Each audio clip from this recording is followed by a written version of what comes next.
STEM and a group of humanities kids. On one hand, you have my friend who can recite organic chemistry equations from the back of her head but refuses to analyze a single haiku. And on the other hand, you have people like me who would read poetry collections before bed but gives up the moment she sees a motion-related physics question. And I think our school's course sequence, or even our school's design, it reinforces that, in which you have the makerspace and the CID within one area, and if I didn't want to take a robotics class or go in there, I wouldn't have to for the entirety of my high school career.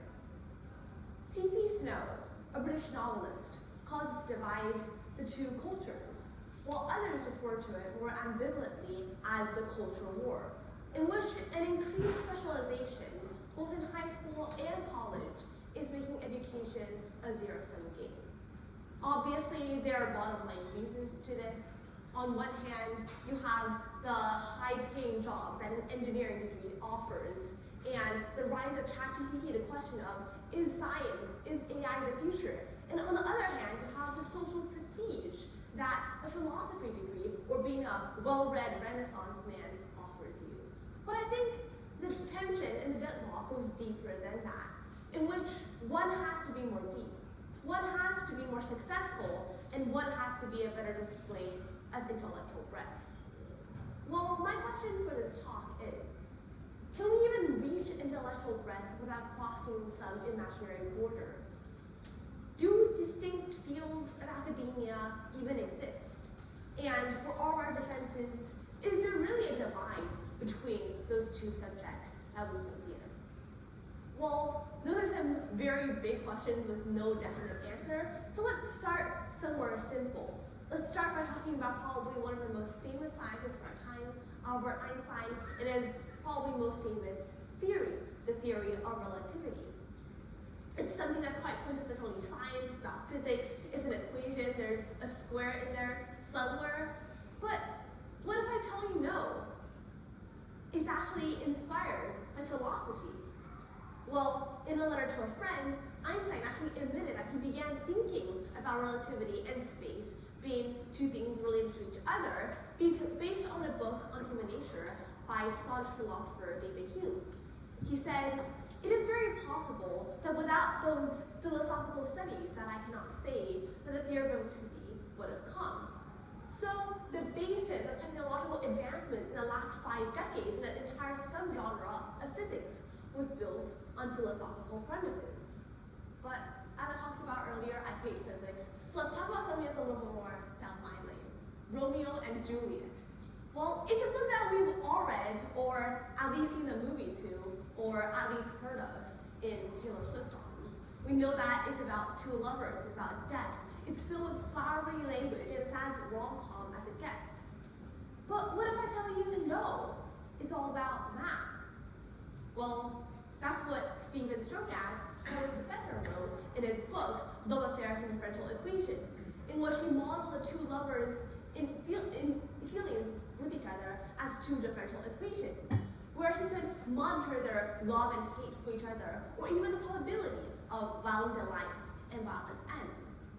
He concluded that in the case of Romeo and Juliet, their happy ending or their mutual love can only happen 1/4 of the time. But other researchers, such as J.C. Sprout of the University of Wisconsin, use this to model different types of love, or the effect of personality on relationship length, or even, as you can see, love triangles, which you can probably guess almost always end in chaos. Strogatz's work leads us to the bigger question. If we can use math to model love, if philosophy is the catalyst for physics, then how can we say that there are distinct fields of academia, and how can we concentrate on one field only? Well, maybe we can't, and maybe we're not supposed to. Because think about it. It's very hard for us to describe ourselves by only one thing, which is quite intuitive in terms of other senses. I can't simply be described by being a girl, or being Asian, or wearing this blue cardigan, or boring you all to tears, or even all 4 of these things at once, because there are infinite attributes to a single person at a given space and time. So why, when we have to choose a profession or major, so we end up identifying with and only with one subject? In fact, why do we claim that we're only using our left or right brains when what we're learning essentially requires us to think on a whole all the same? Because following the same line of logic, just like our appearance or the way our personalities are presented, our mind works as a collective. Only recognizing or exercising part of it is impossible. Because from a philosophical lens, philosophers like Antonio de Melo talked about how the strategy of human reason cannot develop without the complement of emotions and feelings. Or from a more rigorous psychological approach, you see case studies that incorporated the arts and music lessons in classes and found that for students, they actually develop better in areas that are traditionally seen as STEM, such as information retention or comprehending quantitative information. This explains why Einstein, despite being the top of his field, reached out to philosophy, or why Strogatz read emotive literature in such an analytical lens. It also means that we'll always try to view each subject through the peephole of others. Our brain, being the holistic object it is, will always zoom out to see the same object in all the different forms and subjects we know. So the final question is, how can our education system echo that? Well, you're probably wondering, this concept is nice and all, but you gotta learn what you gotta learn, right? You have to read the classic literature. In English class, you have to memorize the Pythagorean theorem, the math equations, everything like that. Well, that's true, but by acknowledging how our brain operates and how arbitrary the lines between subjects are, we open ourselves up to new ways in which we can explore the same text and the same questions. Let's circle back to where we started. Exhibit A. Remember Einstein? Well, the theory of relativity's consequences extended far beyond physics. It also had a profound impact on literature. Literary giants such as James Joyce and Robert Frost actually responded to the theory in their works. Or the Alexandria Quartet, one of the greatest pieces of literature in the 20th century, was quite literally built on the premise of this relationship between space and time. So one way of teaching English can be examining these stories from a physicist's lens and understanding the concepts of relativity and time in the first place, and then analyzing the text to see how the responses juxtapose against the original concept, discussing what meanings changed or how differently Einstein interpreted time compared to Durkheim. Or Exhibit B, where we can utilize the study of ethics and history in science lessons, in which an experiment integrated stories and examples in the base into physics lessons, and they actually saw that learning about the scientific process and the history of its methods actually promoted interest in the subject because it became something that students could relate to their personal experiences.